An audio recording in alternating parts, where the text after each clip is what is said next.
Oi, gente, tudo bom? A gente vai falar um pouquinho hoje sobre as organelas das células. Então, na verdade, sobre as estruturas celulares de um modo geral. Então, a gente começou aqui com uma célula eucariótica, porque você percebe que ela tem um material genético organizado aqui em forma de núcleo, então a célula eucariótica, e essa é uma célula animal. Vou fazer vários vídeos curtinhos. Esse daqui primeiro, a gente nem vai falar sobre nenhuma organela membranosa. Na verdade, a gente vai falar sobre hialoplasma, citoesqueleto e centríolos. Então, esse é o primeiro vídeo da série. Marquei aqui pra gente os componentes mínimos, né, pra gente sempre lembrar que essas coisas que estão aqui destacadas estão presentes em todas as células, não importa se ela é procariótica ou eucariótica. Mas vamos lá, o que importa é falar então sobre o hialoplasma. Então tá aqui, ó, hialoplasma ou citosol ou citossol, tanto faz, você pode encarar tudo como sinônimos. Isso daqui diz respeito ao material de preenchimento das células, então todas as células são preenchidas por algo, e esse algo é o hialoplasma. Então a gente vai ter principalmente água, mas um montão de coisas ali dissolvidas. Lembra que a água é um solvente universal. Então ali no meio você vai ter um monte de proteínas, vitaminas, sais, açúcares, como eu marquei aqui para vocês. Então por isso que é um sistema coloidal, porque você tem um solvente, água e macromoléculas ali dissolvidas. Lembra também que para as reações químicas acontecerem, elas precisam estar ali dissolvidas na água. Então por isso que o teor de água está relacionado com o metabolismo, com a atividade metabólica. Células com maior teor de água têm um maior metabolismo e essa água está ali no hialoplasma. Bom, aqui eu coloquei uma observação para vocês, ó, porque muitas vezes você ouve falar em citoplasma. Tem uma diferençazinha, tá? Hialoplasma ou citosol diz respeito só ao material de preenchimento da célula, isso que a gente está falando, a água e as coisas ali dissolvidas. Agora, quando você pensa que ali naquele hialoplasma você tem uma série de outras organelas mergulhadas, aí então você usa o termo citoplasma. Então, citoplasma seria o material de preenchimento mais as organelas que estão ali juntas. Então é isso. O que eu queria falar para você sobre o citoesqueleto, né? Então, assim, qual que é a ideia? Você sabe que o termo esqueleto diz respeito a uma estrutura de sustentação, né? Que mantém ali o formato e tal. Então, quando eu falo em citoesqueleto, o prefixo cito quer dizer célula. Então, eu estou falando que, olha, citoesqueleto nada mais é do que as estruturas que dão sustentação e mantêm o formato das células. Na verdade, são muitas proteínas, é uma rede proteica, várias proteínas que estão ali naquele hialoplasma, mantendo o formato da célula.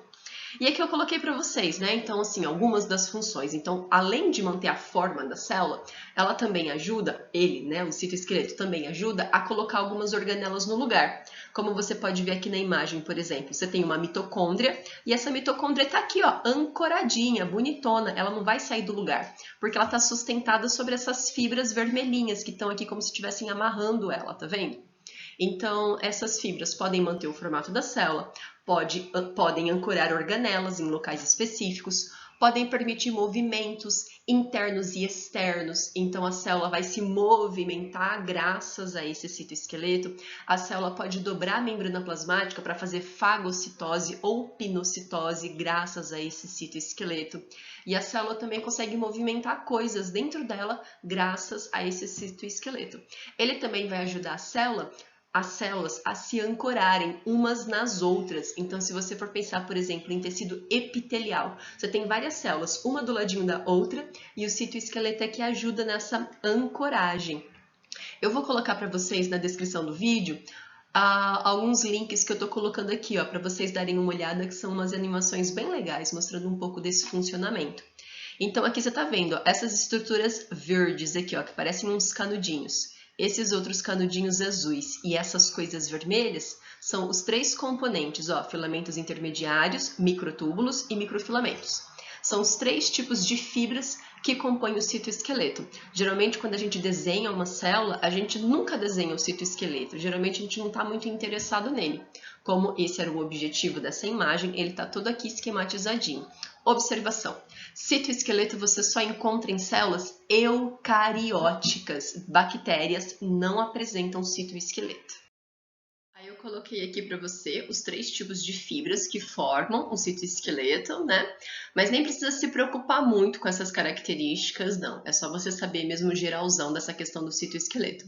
O que eu queria chamar a sua atenção aqui para você é sobre os centríolos. Então, o centríolo é uma organela, é uma organela super importante da célula animal e ela é formada por microtúbulos, que é um dos componentes do citoesqueleto. Então, além dessas funções todas que a gente falou, os microtúbulos vão formar os centríolos, que vão ter a sua própria função. Além disso, depois dos centríolos, eles ajudam a organizar as fibras do fuso, quando a célula vai se dividir, que você vai estudar isso aqui mais pra frente. E a partir dos centríolos, a gente também tem a formação de cílios e flagelos, que a gente vai falar aqui ainda, já já. Aí eu queria te mostrar essas fotos, né? Porque elas são super bonitas, ó. Você repara que você tá vendo um monte de fiapo, um monte de fio, um monte de fibra aqui no meio. É porque essas células foram curadas de modo a só ficar visível pra gente o citoesqueleto. Então aqui você não tá enxergando nenhuma outra organela, tipo nada, mitocôndria, cloroplasto, nada tá aparecendo aqui. Apenas as fibras do citoesqueleto. Para você perceber que essas estruturas, elas de fato ocupam todo o interior da célula. E aqui do lado eu pus umas imagens, ó, para te mostrar que células têm diversos formatos. E o que vai manter para a célula, o que vai permitir a célula ter um formato específico, muitas vezes é este citoesqueleto. Bonitão, não é? E aqui os centríolos, ó. Porque então nesse vídeo eu queria só falar com vocês um pouquinho, rapidamente, sobre hialoplasma, já foi. Citoesqueleto, já foi. E centríolos. Só que aí falando sobre centríolo, precisamos falar também sobre cílios e flagelos, que são derivados deles. E aí a gente encerra esse primeiro momento. Então, olha lá, ó, centríolos. As células sempre possuem um par de centríolos. E eles sempre ficam assim, ó, um perpendicular em relação ao outro. Sempre. Um par. Os detalhes, ó. Então, a célula vai sempre ter um par de centríolos e a função é ajudar na divisão celular.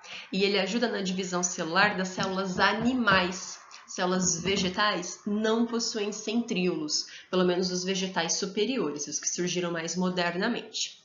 E aqui para você observar, ó, um canudinho desse é um microtúbulo, que é um dos tipos de fibra do citoesqueleto que a gente comentou. Aí repara que esses microtúbulos, eles se organizam de modo a formar trincas, tá vendo? Eles formam trios, conjuntos de 3. E se você contar aqui comigo na imagem, eu vou começar por esse, ó. Vamos ver quantos trios tem aqui, ó. 1, 2, 3, 4, 5, 6, 7, 8, 9. São 9 trincas de microtúbulos. E isso é um centríolo. Lembra que é sempre um parzinho. Aqui eles estão sendo vistos de cima, numa foto de microscopia eletrônica. Olha que bonitona, você percebe direitinho as 9 trincas formando centríolo. E dos centríolos derivam cílios e flagelos, que tem, na verdade, uma organização, inclusive, bastante semelhante ao centríolo. E aí a gente vê que essas estruturas todas, centríolos, cílios e flagelos, têm uma super relação com o citoesqueleto. E aqui para você ver a diferença, ó, entre cílio e flagelo. Eu perdi a ponteira, vou pegar de novo. Então eu não sei se você sabe e tal, mas geralmente as células que são flageladas, elas têm poucos flagelos. É um, no máximo 5, mas geralmente é um, são poucos. E esse flagelo é bem comprido. Agora, as células que são ciliadas, elas têm muitos cílios, centenas de milhares, e eles são bem curtos. Mas em termos de estrutura, um cílio e um flagelo seriam estruturalmente idênticos. O que muda é o tamanho e a quantidade por célula. E aí, as duas estruturas, não importa se é cílio ou flagelo, têm uma função relacionada com a locomoção. Então, eles são usados para a célula se deslocar no meio. Às vezes, a célula pode ficar parada, só que o movimento dos cílios faz com que o meio ao redor se movimente. Então, assim, de certa forma, está sempre relacionado com locomoção, só que nem sempre da célula. Pode ser com a movimentação do meio ao redor. Todo mundo já ouviu falar em espermatozoide, né? Então, o espermatozoide é uma célula humana flagelada. Ela usa o flagelo para se deslocar no meio. Então, os espermatozoides nos mamíferos são colocados dentro do corpo da fêmea e eles precisam se movimentar, subir a cavidade uterina, passar lá para a tuba uterina e achar o óvulo. E essa célula faz isso por conta dos espermatozoides. Exemplo de célula ciliada na gente são as células da nossa traqueia. Então, no epitélio aqui, no revestimento da traqueia, internamente, a gente tem células ciliadas. E a função delas é não deixar o muco se acumular, porque senão, de repente, ele poderia bloquear a tua garganta e você morreria asfixiado. Então, o cílio desse epitélio da traqueia fica o tempo todo jogando o muco para cima, para ele subir e você engolir. Quando você está saudável, esse muco é super líquido, né? Ele é bem fluido, então você nem percebe. Você só percebe isso quando você está gripado e tal, porque aí esse muco você chama até de catarro, né? Aquela coisa verde, amarela, bonitona, né? Ok? Então, pessoas, era basicamente isso. Eu só quero te mostrar essa outra imagem bonitona, porque aqui você vê um cílio ou um flagelo, tanto faz, porque a estrutura é a mesma, cortado. Aqui, ó, é a membrana plasmática da célula. Quando você corta o cílio ou o flagelo na base, aqui assim, ó, que é isso que eu estou chamando de corpúsculo basal, você vê que ele é idêntico a um centríolo em termos estruturais. Só que quando você faz o corte um pouco mais para cima, aí você já vê que ele é bem diferente. Ele não tem mais aquelas trincas. Ele tem duplinhas.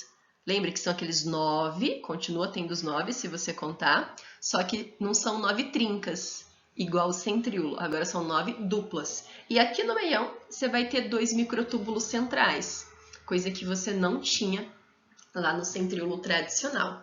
E daí é isso, pessoas. Então, nesse vídeo aqui, falamos sobre o hialoplasma, material de preenchimento das células, falamos sobre o citoesqueleto e as estruturas relacionadas a ele, que são os centríolos, os cílios e os flagelos.